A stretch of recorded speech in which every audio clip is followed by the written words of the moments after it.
Shalom, shalom. First and foremost, I want to begin by giving a praise and glory unto Yahweh, Bahashem Yahushai, Bahashem Ruach HaKodesh.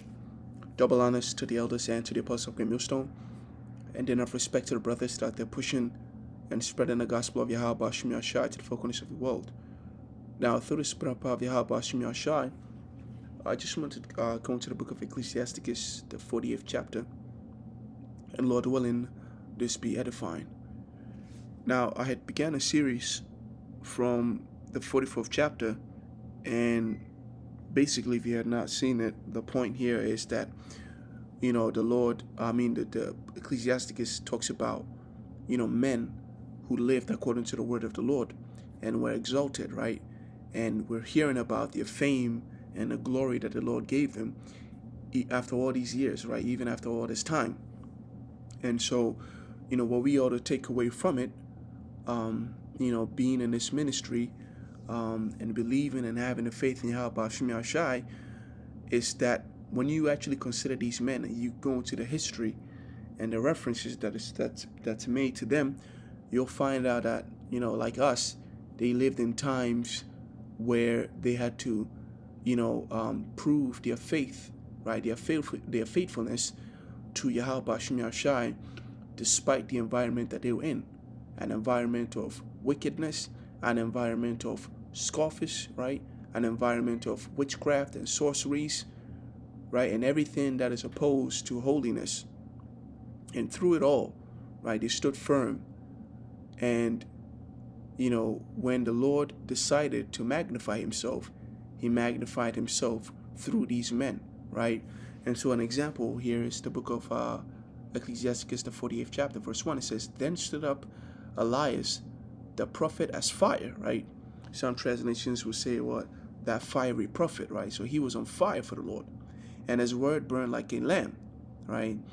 "And he brought a sore famine upon them, and by his zeal he diminished their number." In other words, a lot of people died, because of the famine, right? He caused it not to rain. By the word of the Lord, he shut up the heaven, and also 3 times brought down fire.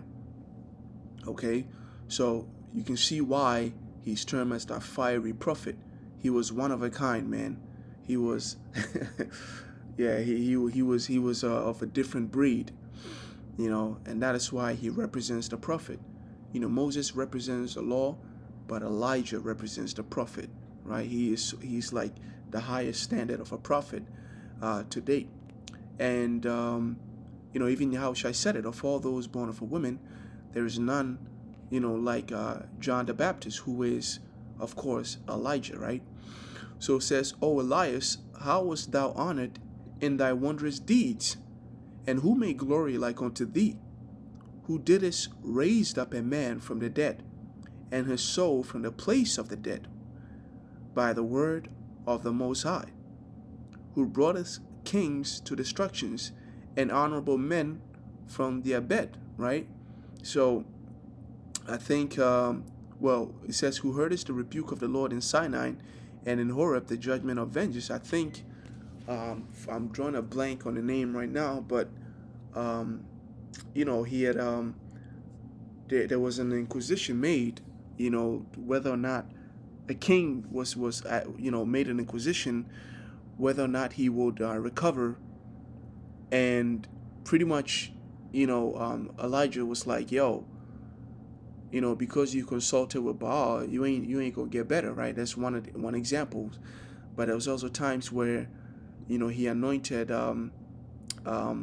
Ahaziah, if I'm not mistaken, to be king of Syria, and he was the one who came over, right, and brought and exacted vengeance on the house of Israel, right, on the Israel and on this northern kingdom, right. And actually, this was done through Elisha, if I'm not mistaken. But that whole plan began with him. When he went into the mountain. Verse 7, it says, "Who heardeth the rebuke of the Lord in Sinai, and in Horeb the judgment of vengeance," right? The rebuke of the Lord in Sinai. This is when he thought he was the only one, and the Lord told him, "Look, man, you ain't the only one." But also too, when after that journey onto Mount Sinai, he actually did. I believe there was like earthquakes and like the Lord caused some heavy, you know, natural disasters, which in a sense it would be the rebuke of the Lord, right? But then, the Lord ended up speaking to him through a small still voice.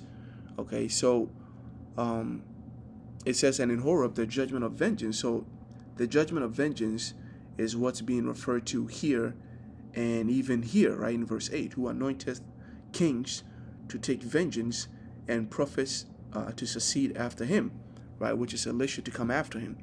So, this there's actually a lot of history in the book of Kings, and yeah, I might even start doing a video on that. So yeah, because there's a lot of things that we typically don't think about, right? Because, well, one main reason being prophecy being our number one focus, right? We're us being in the last days, we typically focus on prophecy more than we do with history. But nevertheless, if the things that are written aforetime are written for our learning, we have to be aware and gather as much knowledge, right, and pull from as much sources as we can, whether it's history, whether it's Psalms, right, whether it's Proverbs, whether it's prophetic scriptures, or whether it's the law, right? It's all important. That's why the Lord made it available for us in these times. So it says, who was taken up in a whirlwind of fire and in a chariot of fiery horses, who was ordained for reproofs in their time, to pacify the wrath of the Lord's judgment before it break forth in fury, and to turn the heart of the father unto the son, and to restore the tribes of Jacob, right? It says who was ordained. So according to prophecy, you can read about this specific part, to turn the hearts of the fathers unto the son, in the book of Malachi, because I believe this was written, the book of Ecclesiasticus was written after the book of Malachi was written, right? So, a lot of references are being made from the law, right, from the book of Genesis all the way, through the book of Malachi. Verse 11, it says, blessed are they that saw thee and slept in love, for we shall surely live. Elias it was who was covered with a whirlwind, and Eliseus was filled with his spirit. Whilst he lived, he was not moved with the presence of any prince, neither could any bring him into subjection, right?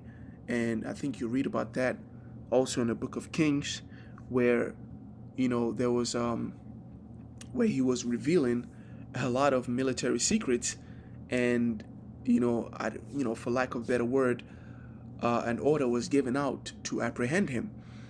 But when Elisha was with his servants, and they were afraid because a vast army was coming for them, he was like, yo, Lord, if you could open their eyes and they could see what it is, you have on our side.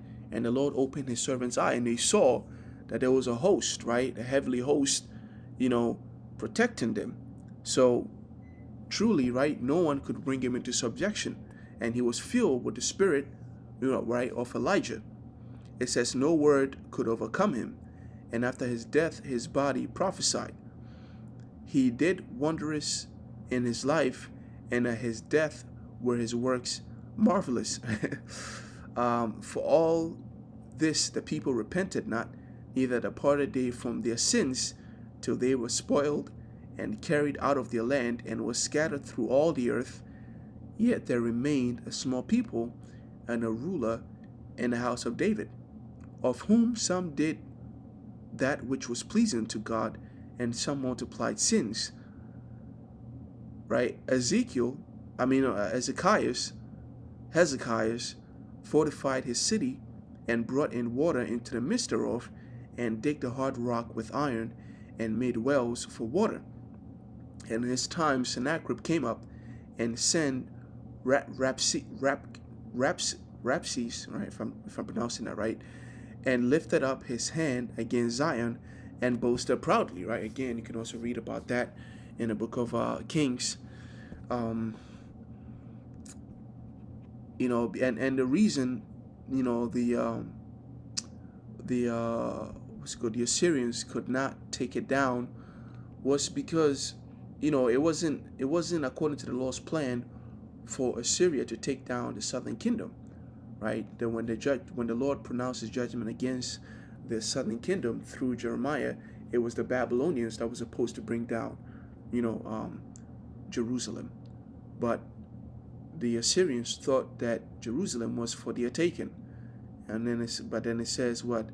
Then trembled, then trembled their hearts and hand, and they were in pain as women in travail, right? Because they lacked faith. They didn't believe the word of the Lord. So when they saw the Assyrians besiege them, they were very much afraid. But according to the book of Jeremiah, it was the Babylonians it was only through the Babylonians that Judah will fall. But and then eventually the Lord, proved his word to be true. In verse 20 says, "But they called upon the Lord, which is merciful, and stretched out their hand towards him, and immediately the Holy One heard them out of heaven, and delivered them by the ministry of Issei," right? He smote the host of the Assyrians, and his angel destroyed them. For Ezekias had done that which pleased the Lord, and was strong in the ways of David his father. And Esaiah the prophet, who was great and faithful in his vision, had commanded him. In his time, the sun went backwards. In other words, his days, right? His days were prolonged, and he lengthened the king's life. He saw an excellent spirit, what should come to pass at the last, and he comforted them that mourn in Zion, and he showed what should come to pass forever, and secret things or ever they came, right? So yeah, this was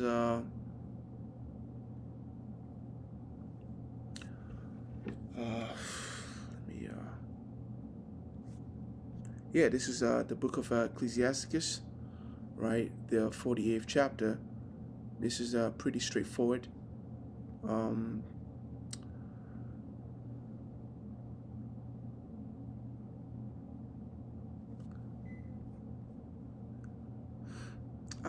After reading this, I'm actually very compelled to go into the book of Kings, and I'm gonna make it the next one. All right. So I think after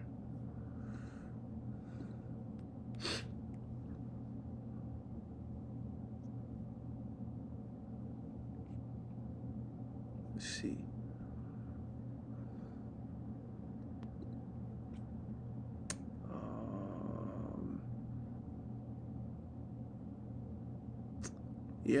Yeah. So this is the book of Ecclesiasticus, the 48th chapter. And until next time, Shalom Yahab Hashim Yeshai.